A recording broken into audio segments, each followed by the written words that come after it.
Hello future officers, कैसे हैं आप सब। आई होप सब बढ़िया होंगे। मैं भी बहुत बढ़िया हूँ। हिस्ट्री की क्लासेस कैसी जा रही हैं? अभी मैंने एक ही क्लास ली है, प्लीज़ उसको आप लोग देखिए। आज हम बात करने वाले हैं उस स्टेज की जहाँ सपने शेप लेते हैं और मेहनत मीनिंग पाती है। देखिए फ्रेंड्स, प्रीलिम्स तो सिर्फ एक गेट पास है, लेकिन मेंस वो प्लेटफॉर्म है जहाँ से सिस्टम आपके लिखे हुए शब्दों से आपका फ्यूचर जज करता है। यहाँ पेन से लिखा हर वर्ड आपके टफ प्रोसेस का रिफ्लेक्शन होता है। तो आइए समझते हैं कि मेंस की जर्नी को कैसे फॉलो करें, मेंस के लिए क्या क्या किया जाता है। तो स्टेप 1 है कि आपको ये समझना पड़ेगा कि मेंस गेम क्या है एक्चुअली। सबसे पहले ये समझो कि यूपी पीसीएस मेंस में अब कोई ऑप्शनल सब्जेक्ट नहीं होता है। उसमें ऑप्शनल की जगह पेपर 5 और 6 होता है, जो यूपी स्पेशल टॉपिक होता है। तो यानी आपको इक्वल बैटल फील्ड मिलेगा, बस पेपर 6 हिंदी, ऐसे और 4 जनरल स्टडीज़। तो अब कंपटीशन नॉलेज का नहीं, प्रेजेंटेशन और कंसिस्टेंसी का है। ऑफ कोर्स नॉलेज का तो है ही है, लेकिन नॉलेज आपके पास प्रीलिम्स के भी टाइम पे था।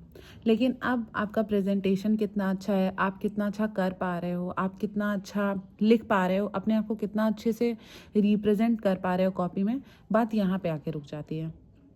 स्टेप 2 क्या है? सिलेबस और पीवाईक्यू, आपका मैप और आपका कंपास होता है। हर टॉपर का एक कॉमन सीक्रेट होता है, उन्होंने सिलेबस और प्रीवियस ईयर क्वेश्चंस को 100 बार पढ़ा होता है। क्योंकि जब तक आपको पता नहीं है कि पूछा क्या जा रहा है, तब तक आप पढ़ाई डायरेक्शन लेस करते रहेंगे। तो इससे सबसे ज़्यादा इम्पॉर्टेंट बात हो जाती है कि आपको सिलेबस का आइडिया हो।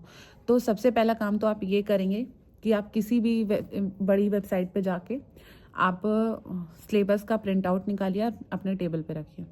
फिर आप डिसाइड कीजिए कि आपको क्या क्या कहाँ से पढ़ना है। उसकी बातें हम बाद में करेंगे, लेकिन ये शुरुआत है, तो शुरुआत कैसे करनी है ये मैं आपको बता रही हूँ। अब स्टेप 3 क्या होता है कि writing is the real weapon. तो आपको कैसे करना है? मेंस के लिए लिखना सीखना ज़रूरी है। वैसे आपको पता है कि आप बहुत अच्छा लिखते हो, लेकिन जब सच में आप मेंस के लिखना बैठोगे ना, तो आपकी पेन रुक जाएगी, आपको समझ ही नहीं आएगा कि कैसे लिखें।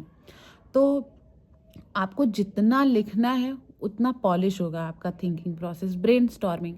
तो ट्राई टू राइट समथिंग। एक छोटा सा पैराग्राफ स्टार्ट करो, कोई भी टॉपिक ले लो, जैसे society, situation of women in our society, poverty eradication, कोई भी टॉपिक ले लो और उस पर आप लिखना शुरू करो। अपना दिमाग दौड़ाओ, ब्रेनस्टॉर्मिंग करो, देखो क्या लिख पा रहे हो। और अगर आप अपने उस राइटिंग से सेटिस्फाइड हो तो फिर गो अहेड, और नहीं सेटिस्फाइड हो तो दोबारा जाओ गूगल करो, रिसर्च करो, टॉपर्स की कॉपी देखो, फिर से लिखने का ट्राई करो। तो writing is the real weapon मैं इसलिए बोल रही हूँ क्योंकि अचानक से लिखना नहीं आ जाता। लिखने के लिए उसके पीछे बहुत सारी ब्रेनस्टॉर्मिंग होती है, बहुत कुछ अपने दिमाग में सेटल करना होता है, और आप ऐसे ही कुछ भी कूड़ा कचरा लिख के नहीं आ सकते। आपको क्वालिटी कंटेंट चाहिए, कीवर्ड्स चाहिए। तो कीवर्ड्स के लिए आपकी ब्रेनस्टॉर्मिंग बहुत अच्छी होनी चाहिए। और जब आप थोड़ा थोड़ा लिखना शुरू कर दो, तो फिर आप ट्राई करो कि आप पीवाईक्यू उठाओ। नहीं पता आपको तो आप पीवाईक्यू सॉल्व पेपर लेके आओ, और उसमें ट्राई करो कि पहले 2 क्वेश्चन पढ़ लिया, फिर उन दोनों क्वेश्चंस को अपने हिसाब से लिखा। ऐसा नहीं है कि सेम टू सेम जो पीवाईक्यू वालों ने लिख रखा है वही आपको भी लिखना है। आप अपने से कुछ भी उसमें ऐड कर सकते हो या सब्सट्रैक्ट कर सकते हो, कुछ भी कर सकते हो, लेकिन लिखना इज़ इम्पॉर्टेंट। तो try to write 2 questions daily, चाहे गलत लिखो, क्योंकि प्रैक्टिस से परफॉर्मेंस नहीं, कॉन्फिडेंस आता है। ओके। और आंसर लिखते वक्त ये याद रखो कि introduction should be crisp like a newspaper headline. Are you getting me? क्योंकि क्रिस्प होना बहुत इंपॉर्टेंट है। अब इंट्रोडक्शन में ही आपने अगर 50 से ज़्यादा वर्ड्स लिख दिए तो फिर एग्जामिनर को समझ आ जाएगा कि कूड़ा लिख रहा है लड़का। तो वो आप पहले दिन से स्टार्ट करो कि आपका इंट्रोडक्शन क्रिस्प हो। बॉडी पार्ट जो होता है वो पॉइंट वाइज हो, विथ एग्जाम्पल्स, डेटा, फैक्ट्स, ये सब इम्पॉर्टेंट हैं। तो इसलिए जो हम लोगों ने प्रीलिम्स में काम किया था ना, वो मेंस में हमें यही काम आता है। हम डेटा फेंक के मारते हैं, और एग्जामिनर को हर चीज़ के लिए हम दे देते हैं कि ये बात हम ऐसे ही नहीं बोल रहे हैं, इसका रेफरेंस है। जैसे नीति आयोग की रिपोर्ट हो गई, कोई डेटा हो गया इम्पॉर्टेंट, और क्राइम रिकॉर्ड ब्यूरो का डेटा हो गया, और यूपी में एसडीजी इंडेक्स का डेटा हो गया, ये सारे डेटाज हमें पता होने चाहिए। कहीं पे भी लिख मिल रहा है तो एक डायरी बनाओ, नोट करते जाओ। और थर्ड पॉइंट ये है कि कंक्लूजन कैसा होना चाहिए। कितना भी नेगेटिव टॉपिक हो, कंक्लूजन हमेशा पॉजिटिव होना चाहिए with a way forward. Positive और विजनरी टोन में लिखा होना चाहिए। ओके, अब हम लोग बात करेंगे करंट अफेयर्स की, जो सोल होता है मेंस का।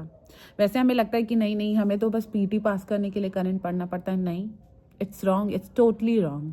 हमें करंट बहुत अच्छे से पढ़ना होता है, और पीटी में तो बस करंट रटना था, यहाँ पे हमें करंट की बेसिक अंडरस्टैंडिंग नॉलेज होना चाहिए। तो सिर्फ और सिर्फ न्यूज़पेपर पढ़ो, उससे कनेक्टेड रहो। जैसे जो न्यूज़ आज ये बताई जाती है न्यूज़पेपर में कि कल ये होने वाला है, फिर अगले दिन आज हो गया, फिर उसके बाद ये होके ख़त्म हुई ये न्यूज़, तो कौन कौन आया था, पीएम ने क्या किया, फलाना देश के लोग आए थे तो उन्होंने क्या किया। तो जब आप न्यूज़पेपर पढ़ते हो तो आप रोज़ फ्लो में बने रहते हो। तो न्यूज़पेपर पढ़ना बहुत ज़रूरी है। अगर आज न्यूज़पेपर में लिखा है कि क्लाइमेट रेजिलियंस, तो कल आपका जीएस पेपर 3 का आंसर वहीं से शाइन करेगा, क्योंकि क्लाइमेट रेजिलियंस क्या है, एक कीवर्ड है, एक शाइनिंग टॉपिक है।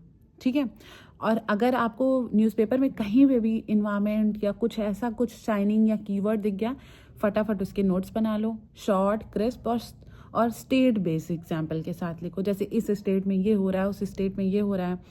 और step 5, revision. Revision is the final filter. Revision क्या होता है, एक लाइन याद रखना, एक एक लाइन जो बार बार रिवाइज होता है वही एग्जाम में लिखा जा सकता है। आप मोटा सा नोट्स बना लो, उसको रिवाइज नहीं करो, कोई मतलब नहीं है। आप एक छोटी डायरी बना रहे हो, उसको बार बार रिवाइज कर रहे हो, आपके लिए वही इंपॉर्टेंट है।